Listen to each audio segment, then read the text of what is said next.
convinced they had been insulted by the finest mind in Europe. At the age of 65, after more than 35 years of waiting, the Nile had reached Cairo, as Schopenhauer put it. He loved the fame that he genuinely deserved, but died within 7 years, on September 21st, 1860. Schopenhauer's combative, pessimistic writings were to prove a deep influence on such disparate figures as Wagner, Freud, Tolstoy, Nietzsche, and Jacob Burckhardt, to name but a few. Most of these men read only his essays, but they certainly gleaned the chilling message of his metaphysics. Yet how could Schopenhauer really claim to know that behind the world of appearances lay a cold, dark, unrelenting and unthinking will? According to Schopenhauer, we are all given the opportunity to see behind the world of appearances by looking inside ourselves. Afterword. Schopenhauer didn't attract followers, he attracted disciples. Such was the impact of his utterly novel approach to philosophy on the staid intellectual world of mid-19th century Germany. Yet not all these disciples were easily led sycophants. Among them were some of the finest minds of the next generation. Long before the belated arrival of Schopenhauer's fame, his work had been discovered by the young Richard Wagner. Its disruptive effect overwhelmed him, and in the 1848 Revolution, Wagner, in the company of the anarchist Mikhail Bakunin, was inspired to take to the barricades in Leipzig. As we have seen, Schopenhauer was horrified by such behaviour, which could easily have cut off his private income, and thus forced the philosopher to embark upon the asceticism he so recommended. Wagner had been intoxicated with Schopenhauer's writing and filled with Schopenhauerian pessimism. In his youthful enthusiasm, Wagner blended this seemingly incompatible combination into an anarchic nihilism that was all his own. For years afterward he continued to gain artistic inspiration from reading Schopenhauer, despite the fact that his understanding of the philosopher's work bore little semblance to what Schopenhauer had intended. Siegfried is not noted for his oriental resignation. Schopenhauer's appeal to the creative temperament has continued to the present day, inspiring almost as many different responses as it has creators. Figures as disparate as Thomas Mann, James Joyce, Samuel Beckett, and Thomas Bernhardt all found a rapport in Schopenhauer and his pessimistic outlook. But Schopenhauer's effect on ensuing philosophers was to be even more drastic and even more disparate. The hapless Philipp Meinlander took Schopenhauer's pessimistic view of the world to its extreme with regard to the problems of both society and the individual. The only way to solve the problem of the poor was to give them everything they desired. This would immediately convince them of the vanity of such things and the futility of life. They would then be able to face up to the problem of individual existence, which Meinlander solved by committing suicide. Nietzsche decided to take a different approach. By far the most brilliant and profound thinker to be affected by Schopenhauer, Nietzsche simply turned Schopenhauer's idea of the will on its head. Instead of the world being driven by a blind evil will, which could be combated only by ascetic withdrawal, Nietzsche advocated the will to power. Here lay the driving force within all human nature, and the great men of history had been its finest manifestation. Adopting a cunning blend of both Schopenhauer's and Nietzsche's notions of the will, Freud was later to propose the notion of the subconscious mind. More recently, Schopenhauer had a profound effect on the very last of the traditional philosophers. Freud's fellow Viennese, Ludwig Wittgenstein, was profoundly influenced by both Schopenhauer's pessimism and his inherently mystical view of the world. Wittgenstein's famous dictum, "About that which we cannot speak, we must remain silent," Tractatus Logico-Philosophicus 7, may be speaking ostensibly of language and meaning, but it bears an uncanny resemblance to Schopenhauer's advocacy of withdrawal from the dark, unseen will that remains forever beyond our understanding. From Schopenhauer's writings. When we perceive and consider the existence, life, and activity of any natural creature, e.g. an animal, it appears to us to be essentially an inscrutable mystery, despite all we can learn about it from zoology and comparative anatomy. But why does nature forever refuse to answer such questions? Surely, like everything great, she is open, communicative, and even naive. So why does nature forever refuse to answer such questioning? The reason we have no answer can only be because our question was incorrectly formulated, arose from our own narrow-minded assumptions, or was self-contradictory. Is it possible that there is a chain of grounds and consequence which must remain forever unfathomable to us? Certainly not. Just the opposite. Such matters are unfathomable because we search for grounds and consequence in a sphere which is foreign to such things. Parerga and Paralaipomena, section 65. Thing in itself signifies that which exists independently of our perception by means of the senses. In other words, it is that which really and truly is. Democritus called this matter. In the end, so did Locke. For Kant, it was an X, and for me it is will. Parerga and Paralaipomena, section 61. Only at one point do I have access to the world other than as representation. This is in myself. When I perceive my body, this is representation. But I am also aware of those urges which give rise to this representation. This is the will. Only within myself do I have this dual knowledge of will and representation. The world as will and representation. The dual knowledge we each have of the nature and activity of our own body, which is given to us in two completely different ways, is now clear. We will therefore make further use of this as a key to the essential character of every phenomenon in nature. All objects which are not our own body, and thus not given to our knowledge in a double way, but only as representation, we shall judge to be similar to our own body. And as we know they are similar to our body in the first way, we shall assume that they are similar in the second way. Thus, when we take away their existence as representation, all that remains is what we call will, just the same as in our own bodies. What other kind of existence or reality should we attribute to the rest of the material world? How else can we conceive of such a world? For besides will and representation, nothing else is known to us, or even conceivable. The World as Will and Representation, second book. We complain that we live in ignorance, unable to understand the connection between all existence, and in particular the connection between our particular existence and the whole of existence. Our life is not only short, but our knowledge of it severely limited. We can't look back beyond our birth, or forward beyond our death. Our consciousness is a momentary flicker in the midst of night. It appears as if some malevolent demon has limited our ability to know, so that he can enjoy our discomfort. But such a complaint is unjustified. It is based on the mistaken idea that the world was created by an intellect, and as a result originated as a mental picture or representation before it became real.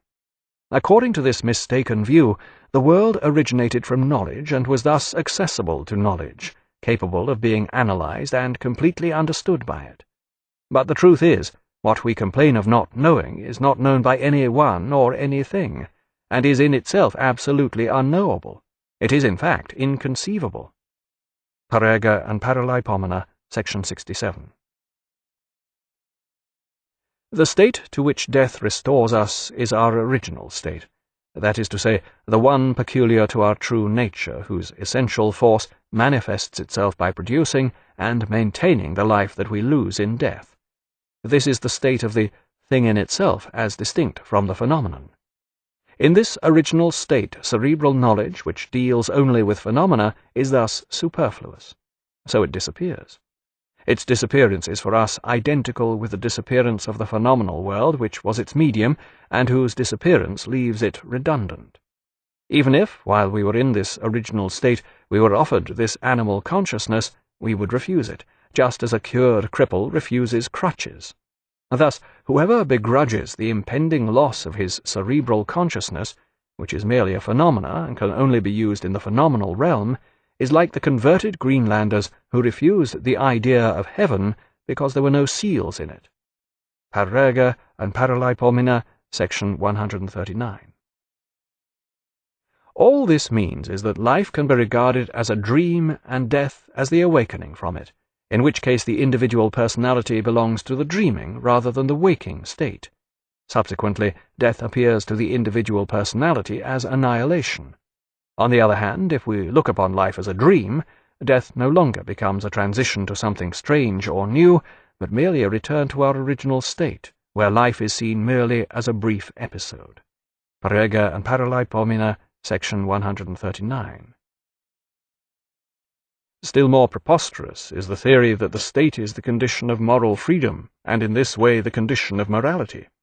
Freedom lies beyond phenomena, and indeed beyond human arrangements. As we have seen, the state is hardly directed against egoism in general. On the contrary, it arose through egoism and exists only to further it. This egoism is well aware of where its best interests lie.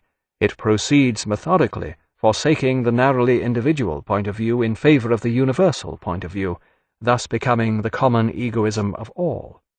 The state is therefore created on the understanding that its citizens will not behave morally, that is, choose to act in the right way for moral reasons, i.e., for the good of all. For if this were the case, there would be no need for the state in the first place. So the state, which is intended to bring about the well-being of its citizens, is by no means directed against egoism in general. It is only directed against the multiplicity of particular egoisms and their deleterious effect on the collective egoism which desires the general well-being. The World as Will and Representation, 4th book. Money is human happiness in theory. Anyone who is no longer capable of actual happiness longs for money. When will replaces knowledge, the result is obstinacy. If you want to know your true feelings towards someone, note the immediate impression made on you by the arrival of an unexpected letter from him, or her. Parega and Paralaipomena, section 320, 321, and 326. Chronology of significant philosophical dates. 6th century BC. The beginning of Western philosophy with Thales of Miletus. End of 6th century BC. Death of Pythagoras. 399 BC. Socrates sentenced to death in Athens. Circa 387 BC. Plato founds the Academy in Athens, the first university. 335 BC. Aristotle founds the Lyceum in Athens, a rival school to the Academy. 324 AD. Emperor Constantine moves capital of Roman Empire to Byzantium. 400 AD. St. Augustine writes his Confessions. Philosophy absorbed into Christian theology. 410 AD. Sack of Rome by Visigoths heralds opening of Dark Ages. 529 AD. Closure of Academy in Athens by Emperor Justinian marks end of Hellenic thought. Mid-13th century. Thomas Aquinas writes his Commentaries on Aristotle, era of scholasticism. 1453. Fall of Byzantium to Turks, end of Byzantine Empire. 1492. Columbus reaches America. Renaissance in Florence and revival of interest in Greek learning. 1543. Copernicus publishes On the Revolution of the Celestial Orbs, proving mathematically that the earth revolves around the sun. 1633. Galileo forced by Church to recant heliocentric theory of the universe. 1641. Descartes publishes his Meditations, the start of modern philosophy. 1677. Death of Spinoza allows publication of his Ethics.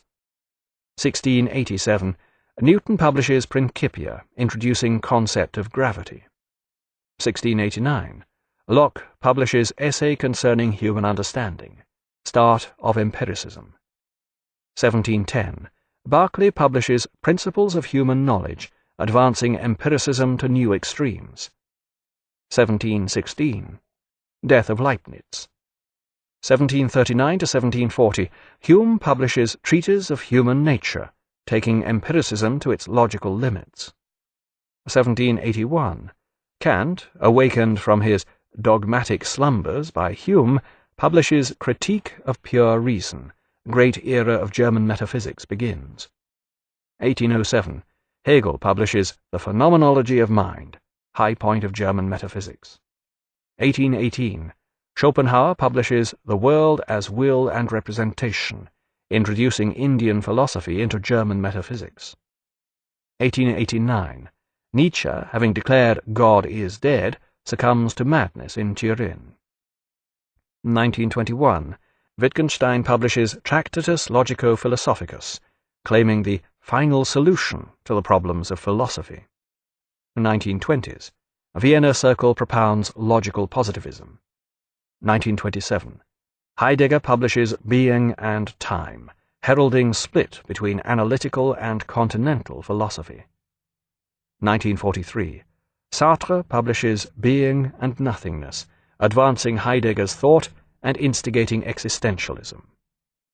1953. Posthumous publication of Wittgenstein's Philosophical Investigations, high era of linguistic analysis. Chronology of Schopenhauer's life. 1788. Arthur Schopenhauer born in Danzig. 1793. Schopenhauer family leaves for Hamburg before Prussian occupation of Danzig.